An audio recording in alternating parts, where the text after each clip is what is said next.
মই কোনো মেজিক কৰা নাই, মইতো চিম্পল চাইছোঁ। মই এইকেইটাতো আহিবই নোৱাৰে, ক'ৰ পৰা আহিছে চাচোন বাবা।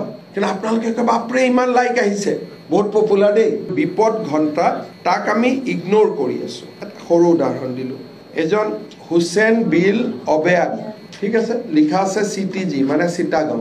তেওঁৰ ফেচবুক পেজত ফটো লগাই থৈ দিছে, এখন বাংলাদেশৰ পতাকা, এখন ইণ্ডিয়াৰ পতাকা। ইয়াৰ নহয়, তাৰ পৰাই কৰি আছে। আৰু মেক্সিমাম কংগ্ৰেছৰ পোষ্টত তেওঁলোকেই কমেণ্ট কৰি থাকে। এজন চাওক, ৰবিউল আলম ৰুবুল, লিখা আছে মৈমনসিং। মৈমনসিঙৰ হৈ অসম কংগ্ৰেছৰ পোষ্টত তেওঁলোকে কিয় হেৰি কৰে? উই হেভ আইডেণ্টিফাইড 2895 একাউণ্ট। মই কিতাপ এখন কৰি আপোনালোকক দি দিম। এজন চাওক, ৰবিউল আলম ৰুবেল লিভছ ইন মৈমনসিং, বাংলাদেশ। কিন্তু আপোনালোকে কয় বাপৰে ইমান লাইক আহিছে, বহুত পপুলাৰ দেই। মই কোনো মেজিক কৰা নাই, মইতো চিম্পল চাইছোঁ। মই এইকেইটাতো আহিবই নোৱাৰে, ক'ৰ পৰা আহিছে চাচোন বাবা। 10টা হাজাৰ হাজাৰ একাউণ্ট অকল পেলেষ্টাইনৰ কাৰণে লিখে আৰু অসমৰ কাৰণে লিখে। 2895 একাউণ্ট। এতিয়া মোদীয়ে আমাক কেনেকৈ সহায় কৰিব? আমি এইবিলাক ৰিচাৰ্চ কৰি দেখুৱালেহে মোদীয়ে আমাক সহায় কৰিব পাৰিব, ইণ্টাৰপোলত দিব পাৰিব, চাব পাৰিব। আমাৰ চাৰিওফালে থকা নিৰাপত্তাহীনতাৰ পৰিৱেশটো আমিয়ে বুজি পোৱা।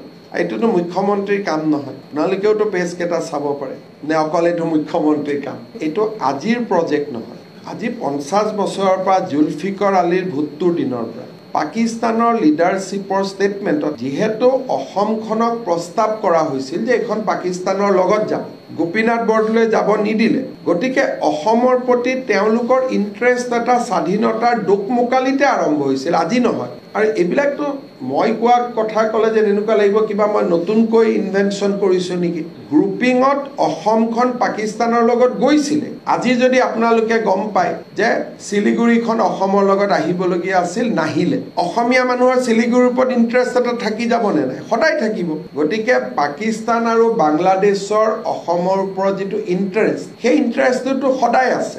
তাৰপিছত বিভাজন হ'ল, এটা ফ্ৰেণ্ডলি গভৰ্ণমেণ্ট থাকিলে বাংলাদেশত। গতিকে এণ্টি ইণ্ডিয়া কথাবিলাক বাংলাদেশত কমি গ'ল, পাকিস্তানত বাঢ়ি থাকিলে। কিন্তু মহম্মদ ইউনুছ অহাৰ পিছত পৰিৱেশটো আকৌ বদলি গ'ল, ইমানে কথা। এইবিলাক কাম যে আজিৰ পৰা চলি আছে নহয়। যদি কেতিয়াবা বিধানসভাত আপোনালোকে বিষ্ণুৰাম মেধিৰ ভাষণ পঢ়ে, গৌৰী শংকৰ ভট্টাচাৰ্যৰ ভাষণ পঢ়ে, এই কথাবিলাক মই কোৱা কথাবিলাকেই তাত আছে, নতুন কথা একো নাই।